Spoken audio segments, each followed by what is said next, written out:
আসসালামু আলাইকুম। আমি এখন একটি ঘটনা বলবো যে তিন যুবকের নিয়ত। গল্পটি বরফির আব্দুল কাদের জিলানী রাদিয়াল্লাহু তাআলার যুবক বয়সে যারা আল্লাহ ওয়ালিদের সাথে বেয়াদবি করেন, যে সকল ভাই বোনেদের জন্য এই ঘটনার শিক্ষা উপদেশ রয়েছে, তাহলে গল্পটি পড়া শুরু যাক।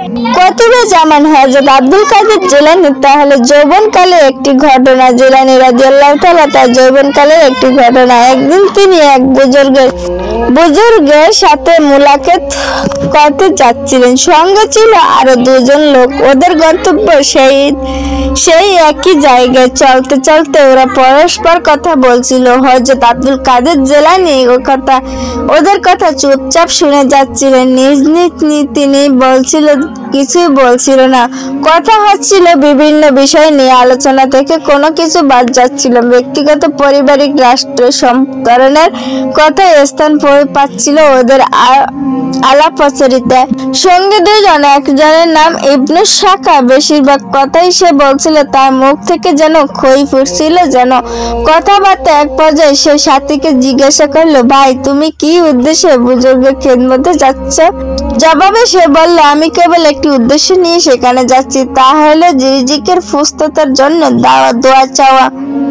এবং তোমার উদ্দেশ্য হলো? ইবনে শাকা বলল, আমার এক বড় উদ্দেশ্য নিয়ে সেখানে যাচ্ছি। আমার উদ্দেশ্য হলো বুজুর্গের পরীক্ষা করাতে।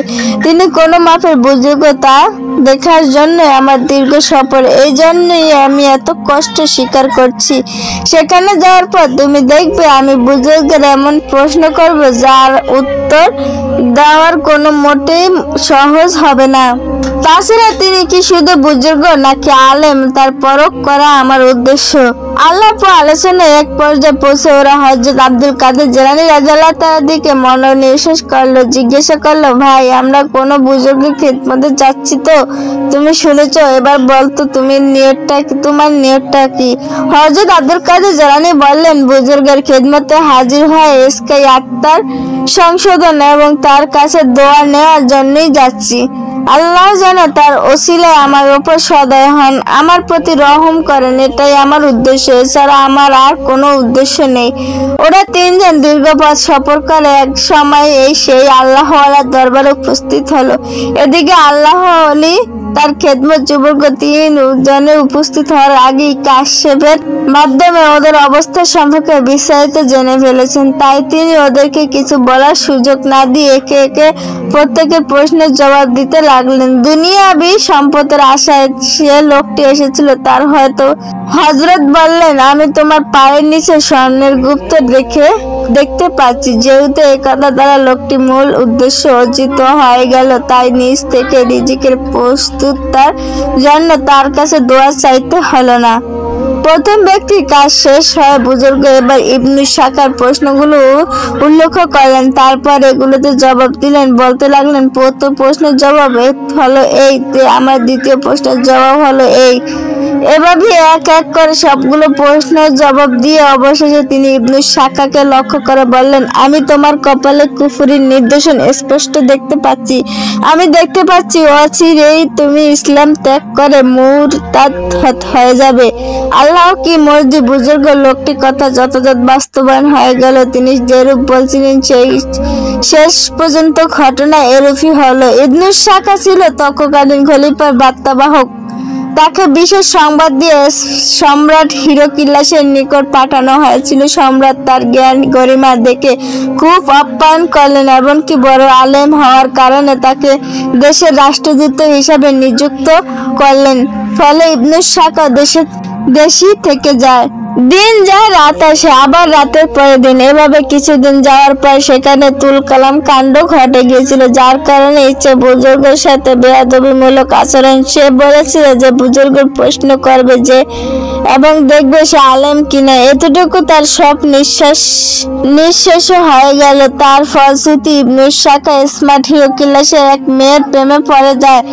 শেষ পর্যন্ত সেই মেয়েকে পাওয়ার জন্য ইসলাম ধর্ম ত্যাগ করে খ্রিস্টান ধর্ম গ্রহণ করে কুফরিতে অখণ্ড নিমজ্জিত হয়ে পড়ে। আর সে অবস্থায় সে মৃত্যুর মুখে পতিত হয়। নাউজুবিল্লাহ। যা হোক, বুজুর্গ লোকটি ইবনু শাকার সাথে সাথে কথাবার্তা শেষ করে আব্দুল কাদের জিলানী রাদিয়াল্লাহু তাআলাকে উদ্দেশ্য করে বললেন, বাচ্চা, আমি দেখতে পাচ্ছি তুমি বাগদাদের মিম্বরে বসে আছো আর বলছো আমার এই কদম সমস্ত আউলিয়াদের গর্দানের উপর। তুমি এই কথা বলার পর দেখতে পেলাম যে উপস্থিত আউলিয়াগণ অলিগণ নিজ নিজ গর্দান তোমার দিকে ঝুঁকে দিচ্ছেন।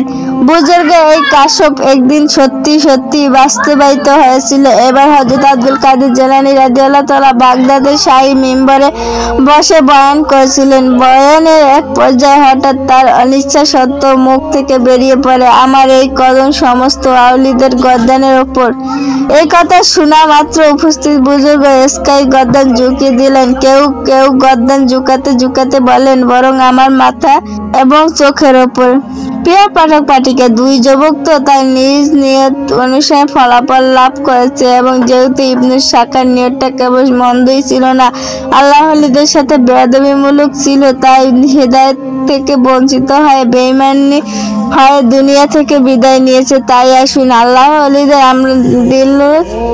আমরা দিল থেকে শ্রদ্ধা করি এবং তাদের একমাত্র আল্লাহর সংশোধন নিয়তেই তাদের দরবারে হাজির হই, অন্য কোনো নিয়ত নয়। আল্লাহ পাক আমাদের সবাইকে তৌফিক দান করুন, আমিন। এক চোটে চোখের পানি, মানুষ কাঁদে, বিভিন্ন কারণে কাঁদে। সে বিপদের মুসিবতের সম্মুখীন হয় যেমন কাঁদে, তেমনি কাঁদে আনন্দের অতিশয্য। আবারও কখনো কখনো পাপ করার পর অনুতপ্ত হয়, অনুশোচনা অশ্রুতে সে জড়ায়, ফুফিয়ে ফুফিয়ে কাঁদতে থাকে ছোট্ট বালকের মতো। আল্লাহ পাক তার কান্নায় অনন্ত ভালোবাসা পছন্দ করেন। বান্দা যখন কোনো গুনাহ করে চরমভাবে লাঞ্ছিত হয়, অনুশোচনার আগুন তার ভিতরটাকে জ্বালিয়ে পুরো ভাষ্য করে দেয়। জ্বর জ্বর জ্বর জ্বর করে থাকে অনুতপ্ত হৃদয়, তপ্ত অশ্রু। তখন আল্লাহ ব্যতীত আল্লাহ তাআলা কেবল ক্ষমার ঘোষণাই দেন না, এবং তার পাকে পূর্বের চেয়ে অধিক মর্যাদা করে স্তরে বান্দাদের মধ্যে। এক হাদিসে রাসূল সাল্লাল্লাহু আলাইহি ওয়াসাল্লাম বলেন, দুটি চক্ষুর উপর জাহান্নামের আগুন হারাম। প্রথমত যে চক্ষু আল্লাহর ভয়ে কেঁদেছিল, দ্বিতীয়ত যে চক্ষু ইসলাম মুসলমানদের হেফাজতের জন্য জাগ্রত করেছে। অপর এক হাদিসে নবী করিম সাল্লাল্লাহু আলাইহি ওয়াসাল্লাম বলেন, যে চক্ষু আল্লাহর ভয়ে ক্রন্দন করে এবং তার উপর জাহান্নামের আগুন হারাম, এবং যে চক্ষু নাজায়েজ দেখা থেকে বিরত রয়েছে তার উপর জাহান্নামের আগুন হারাম। যে চক্ষু আল্লাহর রাস্তায় নষ্ট হয়ে গিয়েছে তার উপর জাহান্নামের আগুন হারাম।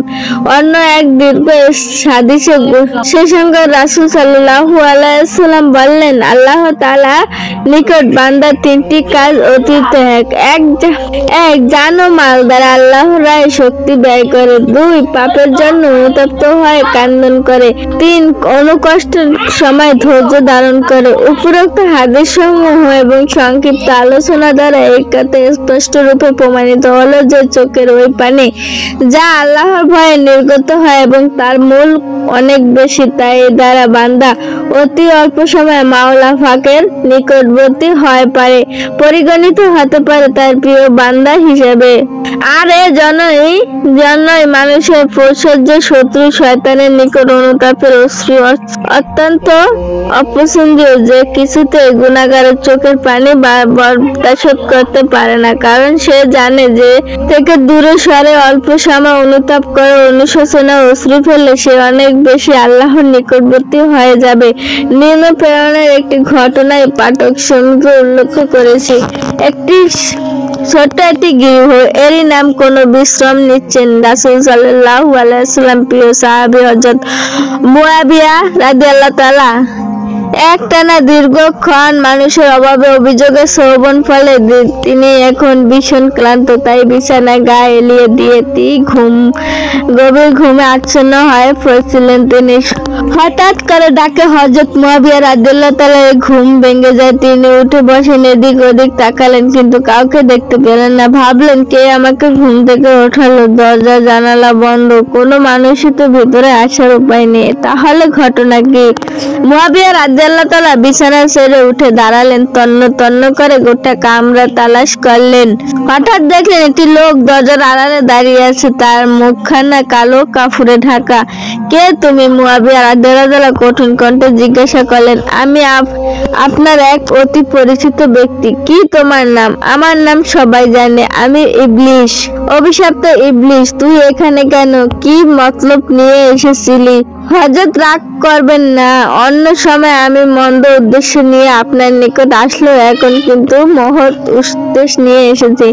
বলো তোমার মহৎ উদ্দেশ্যটা কি? জনাব, নামাজের সময় শেষ হয়ে আসছে, তাই আপনাকে জাগিয়ে দিয়েছি যেন মসজিদে গিয়ে যথাসময়ে নামাজ আদায় করতে সক্ষম হন।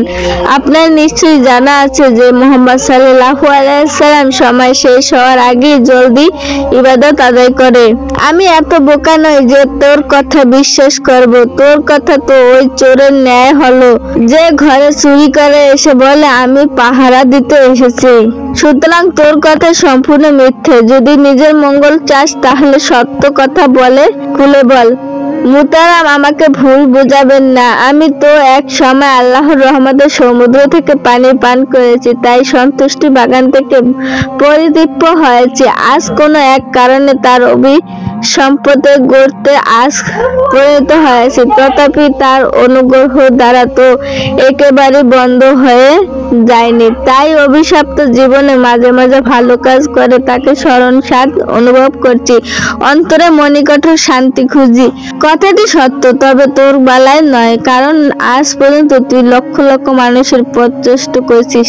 মানুষের মঙ্গল তোর উদ্দেশ্য নয়। মনে রাখবি, কোনো প্রকার চালাকি কিংবা বাক প্রতুটা সংলাপের সংক্রান্ত অসংলগ্ন পাপ থেকে কাজের দিকে উদ্যুক্ত করা এবং মুআবিয়া রাদিয়াল্লাহু তাআলা অত্যধিক রাগলেন। তিনি দাঁতে দাঁত পিষে রাজবজ্র কণ্ঠে বললেন, শয়তান কোথাকার! আবার বলছি, তোর মার ফেস খাটানোর চেষ্টা করবি না, আসল উদ্দেশ্যটা খুলে বল, নইলে মুআবিয়া রাদিয়াল্লাহু তাআলা এই কথা শেষ হলো না। এরই মধ্যে ইবলিশ বলে উঠল, কারো প্রতি খারাপ ধারণা জন্মালে তার সত্য কথাটি শত দলিল ও প্রমাণ দিয়ে উপস্থাপনা করলেও মানুষ বিশ্বাস করতে চায় না, কারণ একবার মনে সংশয় সৃষ্টি হলে দলীয় প্রমাণ দ্বারা কোনো সংশয় আর বৃদ্ধি পায় না। আমার অপরাধ শুধু এখানেই যে আমি একটি ভুল করে বসেছিলাম, এতে গোটা দুনিয়া আমার দুর্নাম রটে গেছে। এখন অবস্থা এই দাঁড়িয়েছে, প্রত্যেক ব্যক্তি নিজ পাপ করে এবং সেই পাপের অভিশাপ্ত আমার উপর এসে পড়ে। এছাড়া সত্যবাদী ও মিথ্যাবাদী সাব্যস্ত করার এমন কি কষ্টিপাথর আপনার নিকট এসে যে আপনি আপনাকে বারবার মৃত্যু সাব্যস্ত করেছেন? ইবলিশটা কিছুটা উত্তেজিত হয়ে কথাগুলো বলল। মুআবিয়া রাদিয়াল্লাহু তাআলা বললেন, হ্যাঁ, আমি নিকট সত্য মিথ্যা পার্থক্য করার কষ্টিপাথর অবশ্যই আছে। তা এই যে রাসূল সাল্লাল্লাহু আলাইহি ওয়াসাল্লাম বলেছেন, মিথ্যা অন্তরে সংশয়ের জন্ম দেয় আর সত্য মনে স্বস্তি আনয়ন করে। অর্থাৎ মিথ্যা মানুষকে অন্তরে অস্থির করে তুলে এবং শান্ত মানুষকে অশান্ত করে। কিছুতেই তখন স্থির হয় না। পক্ষান্তরে সত্য কথায় অন্তরে স্বস্তি আসলে দিলে শান্ত এবং নিজ তা গ্রহণ করে উদ্বেলিত হয়। হে বিতাড়িত শয়তান, আমি মহান আল্লাহর অপরিসীম অনুগ্রহ আমার চরিত্রকে কিফ্রবেতির চাহিদা, লোভ ও হিংসা থেকে পবিত্র করে নিয়েছি। আমার দিল পরিমাণ পবিত্র আলোকিত হয়ে পড়ে গেছে যে আমি সত্য মিথ্যার পার্থক্য করতে সক্ষম।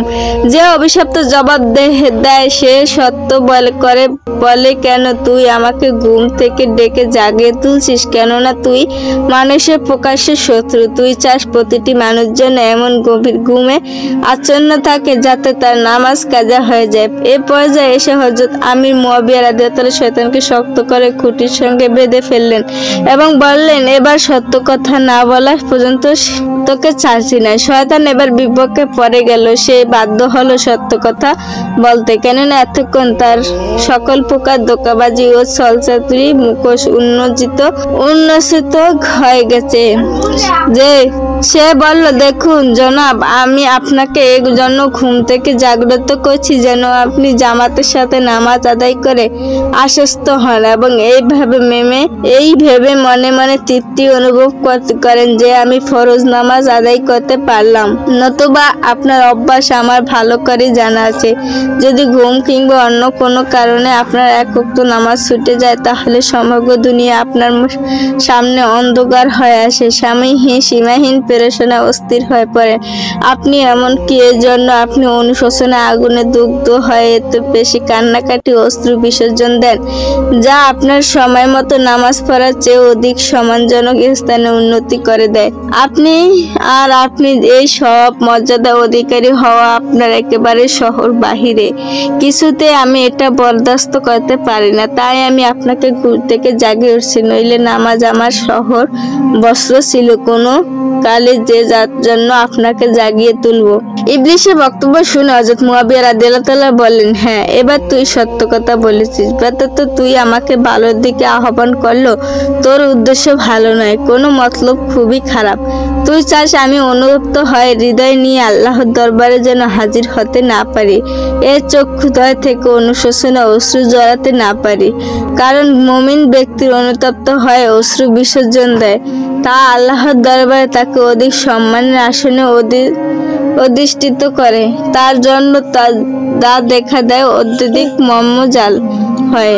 প্রিয় মুসলিম ভাইগণ, আমি আগেও বলছি এবং এখনো বলছি, আল্লাহর ভয়ে কিংবা কারো স্মরণ কান্নাকাটি করা বড় নিয়ামত।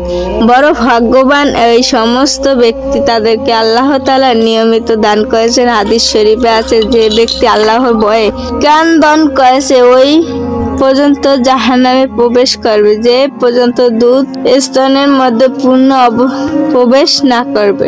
অর্থাৎ দুধ স্তনের মধ্যে প্রবেশ করা যেমন অসম্ভব, তেমনি তার জাহান্নামে প্রবেশ করাও সেরূপ অসম্ভব। আরো হাদিসে আছে, যে ব্যক্তি আল্লাহর ভয় কেঁদেছে এমনকি তার চোখের এক ফোঁটাও পানি মাটিতে পড়েছে, কিয়ামতের দিন তাকে ওই আযাব দেওয়া হবে না। সুতরাং সকল পাঠক পাঠিকা মা বোনেদের বলছি, আসুন আজ থেকে আমরা দিবা রাত্রি একটি নির্জন প্রহরে বেছে নিই, যে ওই সময় আল্লাহ তাআলা গভীরভাবে স্মরণ করে অতীতের গুনাহর কথা মনে করে জ্বর করে কাঁদতে, অনুতপ্ত হৃদয় থেকে অনুশোচন অশ্রু বিসর্জন দেই। আমার বিশ্বাস আমাদের অশ্রু কখনোই বৃথা যাবে না, যেতে পারে না। হাদিস শরীফে রাসূল সাল্লাল্লাহু আলাইহি ওয়াসাল্লাম ইরশাদ করেন, যেদিন আল্লাহ ছায়া ব্যতীত অন্য কোনো ছায়া হবে না, সেদিন আল্লাহ তাআলা 7 ব্যক্তিকে আপন রহমতের ছায়ার নিচে আশ্রয় দান করবেন। তন্মধ্যে একজন হলো ওই ব্যক্তি যে নির্জন বসে আল্লাহ জিকির করে এবং তার চক্ষু থেকে অশ্রু প্রবাহিত হয়ে থাকে। রাসূল সাল্লাল্লাহু আলাইহি ওয়াসাল্লাম ইরশাদ করেন, যে চক্ষু থেকে আল্লাহর ভয়ে সামান্য মাছের মাথা পরিমাণ পানি বের হয়, আল্লাহর ওই পাখির চেহারা দোজখের জন্য হারাম হয়ে দিয়েছেন। তিনি আরো বললেন, মানুষের অন্তর যখন আল্লাহর ভয়ে কাঁপতে থাকে তখন গাছের পাতার মতো তার পাপসমূহ ঝরে যায়। হযরত উকবা ইবনে আমের রাদিয়াল্লাহু তাআলা একদিন রাসূল সাল্লাল্লাহু আলাইহি ওয়াসাল্লাম জিজ্ঞাসা করেন, হে আল্লাহর রাসূল, নাজাতের উপায় কি? রাসূল সাল্লাল্লাহু আলাইহি ওয়াসাল্লাম আপন জিহ্বাকে সাবধানে চালান, যে ঘরে তাকে বসে থাকা অপকর্মের জন্য কাঁদতে থাকে।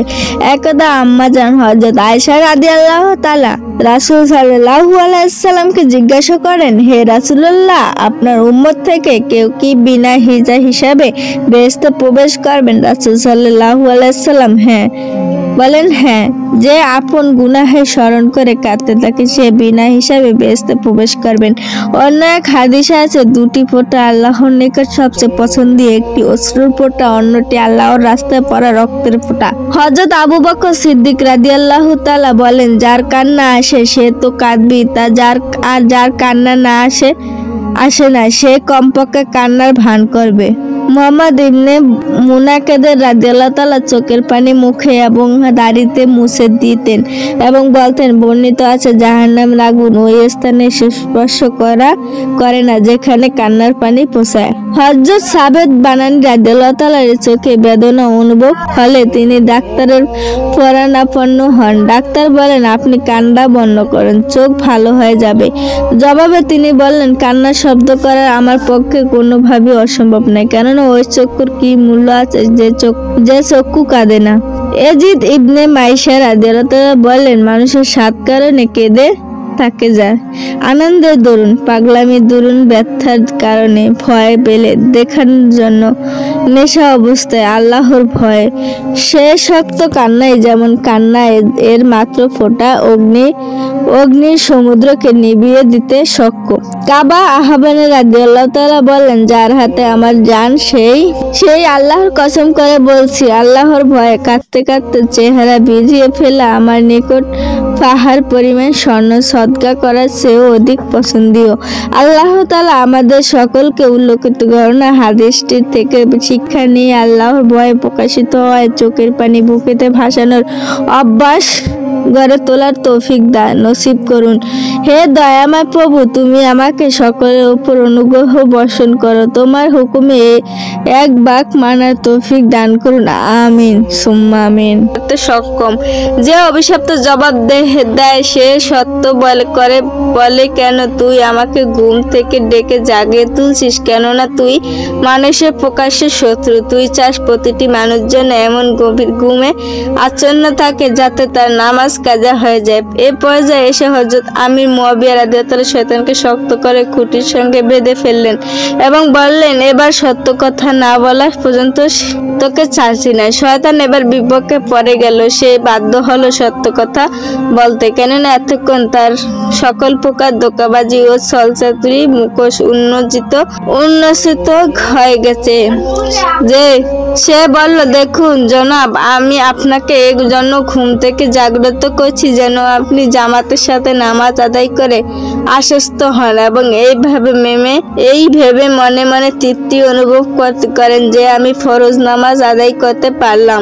নতুবা আপনার অভ্যাস আমার ভালো করে জানা আছে, যদি ঘুম কিংবা অন্য কোনো কারণে আপনার এক ওয়াক্ত নামাজ ছুটে যায় তাহলে সমগ্র দুনিয়া আপনার সামনে অন্ধকার হয়ে আসে। সীমাহীন পেরেশানা অস্থির হয়ে পড়েন আপনি, এমনকি এর জন্য আপনি অনুশোচনা আগুনে দগ্ধ হয়ে এত বেশি কান্নাকাটি অশ্রু বিসর্জন দেন যা আপনার সময় মতো নামাজ পড়ার চেয়ে অধিক সম্মানজনক স্থানে উন্নতি করে দেয়। আপনি এই সব মর্যাদা অধিকারী হওয়া আপনার একেবারে শহর বাহিরে। কিছুতে আমি এটা বরদাস্ত করতে পারি না, তাই আমি আপনাকে ঘুম থেকে জাগিয়ে উঠছি, নইলে নামাজ আমার শহর বস্ত্র ছিল কোনো কালে যে যার জন্য আপনাকে জাগিয়ে তুলবো। ইবলিসের বক্তব্য শুনে হযরত মুয়াবিয়া রাদিয়াল্লাহু তাআলা বললেন, হ্যাঁ, এবার তুই সত্য কথা বলেছিস। ব্যতীত তুই আমাকে ভালোর দিকে আহ্বান করলো তোর উদ্দেশ্য ভালো নয়, কোনো মতলব খুবই খারাপ। তুই চাস আমি অনুরক্ত হয়ে হৃদয় নিয়ে আল্লাহর দরবারে যেন হাজির হতে না পারি, এর চক্ষুদ্বয় থেকে অনুশোচনা অশ্রু জড়াতে না পারি।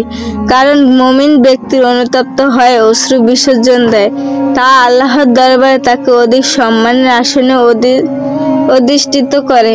তার জন্য তা দেখা দেয় অত্যধিক মর্মজাল হয়। প্রিয় মুসলিম ভাইগণ, আমি আগেও বলছি এবং এখনো বলছি, আল্লাহর ভয়ে কিংবা কারো স্মরণ কান্নাকাটি করা বড় নিয়ামত।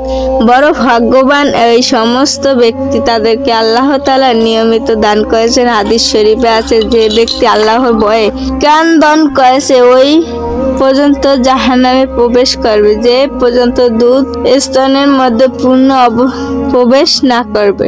অর্থাৎ দুধ স্তনের মধ্যে প্রবেশ করা যেমন অসম্ভব, তেমনি তার জাহান্নামে প্রবেশ করাও সেরূপ অসম্ভব। আরো হাদিসে আছে, যে ব্যক্তি আল্লাহর ভয় কেঁদে যায় এমনকি তার চোখের এক ফোঁটা পানি মাটিতে পড়েছে, কিয়ামতের দিন তাকে ওই আযাব দেওয়া হবে না। সুতরাং সকল পাঠক পাঠিকা মা বোনেদের বলছি, আসুন আজ থেকে আমরা দিবা রাত্রি একটি নির্জন প্রহরে বেছে নিই, যে ওই সময় আল্লাহ তাআলা গভীরভাবে স্মরণ করে অতীতের গুনাহর কথা মনে করে জ্বর করে কাঁদতে, অনুতপ্ত হৃদয় থেকে অনুশোচন অশ্রু বিসর্জন দেই। আমার বিশ্বাস আমাদের অশ্রু কখনোই বৃথা যাবে না, যেতে পারে না। হাদিস শরীফে রাসূল সাল্লাল্লাহু আলাইহি ওয়াসাল্লাম ইরশাদ করেন, যেদিন আল্লাহ ছায়া ব্যতীত অন্য কোনো ছায়া হবে না, সেদিন আল্লাহ তাআলা 7 ব্যক্তিকে আপন রহমতের ছায়ার নিচে আশ্রয় দান করবেন।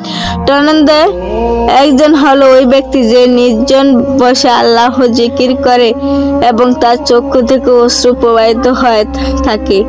রাসূল সাল্লাল্লাহু আলাইহি সাল্লাম ইরশাদ করেন, যে চক্ষু থেকে আল্লাহর ভয়ে সামান্য মাছের মাথা পরিমাণ পানীয় বের হয়, আল্লাহর ওই পাকের চেহারা দোজখের জন্য হারাম হয়ে দিয়েছেন। তিনি আরো বললেন, মানুষের অন্তর যখন আল্লাহর ভয়ে কাঁপতে থাকে তখন গাছের পাতার মতো তার পাপসমূহ ঝরে যায়। হযরত উকবা ইবনে আমের রাদিয়াল্লাহু তাআলা একদিন রাসূল সাল্লাল্লাহু আলাইহি সাল্লাম জিজ্ঞাসা করেন, হে আল্লাহর রাসূল, নাজাতের উপায় কি?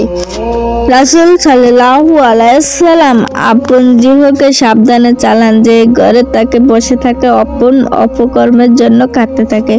একদা আম্মাজান হযরত আয়েশা রাদিয়াল্লাহু তাআলা রাসূল সাল্লাল্লাহু আলাইহি সাল্লামকে জিজ্ঞাসা করেন, হে রাসূলুল্লাহ, আপনার উম্মত থেকে কেউ কি বিনা হিজা হিসাবে বেহেশতে প্রবেশ করবেন? রাসূল সাল্লাল্লাহু আলাইহি সাল্লাম বলেন, হ্যাঁ, যে আপন গুনাহের স্মরণ করে কাঁদতে থাকে সে বিনা হিসাবে বেহেশতে প্রবেশ করবেন। অন্য এক হাদিসে আছে, দুটি ফোঁটা আল্লাহর নিকট সবচেয়ে পছন্দনীয়, একটি অশ্রুর ফোঁটা, অন্যটি আল্লাহর রাস্তায় পড়া রক্তের ফোঁটা। হযরত আবু বকর সিদ্দিক রাদিয়াল্লাহু তাআলা বলেন, যার কান্না আসে সে তো কাঁদবেই, যার কান্না না আসে না সে কমপক্ষে কান্নার ভান করবে। মুহাম্মদ ইবনে মুনাকাদের রাদিয়াল্লাহু তাআলা চোখের পানি মুখে এবং দাড়িতে মুছে দিতেন এবং বলতেন, বর্ণিত আছে, জাহান্নামের আগুন ওই স্থানে স্পর্শ করে না যেখানে কান্নার পানি পৌঁছায়। হযরত সাবেত বানানী রাদিয়াল্লাহু তাআলার চোখে বেদনা অনুভব হলে তিনি ডাক্তারের শরণাপন্ন হন। ডাক্তার বলেন, আপনি কান্না বন্ধ করেন, চোখ ভালো হয়ে যাবে। জবাবে তিনি বললেন, কান্নার শব্দ করা আমার পক্ষে কোনোভাবেই অসম্ভব নয়, কেননা ওই চক্ষুর কি মূল্য আছে যে চক্ষু কাঁদে না। ইয়াজিদ ইবনে মাইশা রাদিয়াল্লাহু তাআলা বলেন, মানুষের 7 কারণে কেঁদে থাকে যায়: আনন্দের দরুন, পাগলামির দরুন, ব্যথার কারণে, ভয় পেলে, দেখানোর জন্য, নেশা অবস্থায়, আল্লাহর ভয়ে। সে শক্ত কান্নাই যেমন কান্না এর মাত্র ফোঁটা অগ্নির সমুদ্রকে নিভিয়ে দিতে সক্ষম। কাবা আহবানে রাদিয়াল্লাহু তাআলা বলেন, যার হাতে আমার জান সেই আল্লাহর কসম করে বলছি, আল্লাহর ভয়ে কাঁদতে কাঁদতে চেহারা ভিজিয়ে ফেলা আমার নিকট পাহাড় পরিমাণ স্বর্ণ সদকা করার চেয়েও অধিক পছন্দনীয়। আল্লাহ তাআলা আমাদের সকলকে উল্লেখিত ঘটনা হাদিসটির থেকে শিক্ষা নিয়ে আল্লাহর ভয়ে প্রকাশিত হয় চোখের পানি বুকেতে ভাসানোর অভ্যাস গড়ে তোলার তৌফিক নসিব করুন। হে দয়াময় প্রভু, তুমি আমাকে সকলের উপর অনুগ্রহ বর্ষণ করো, তোমার হুকুমে এক বাক মানার তৌফিক দান করুন। আমিন সুম্মা আমিন।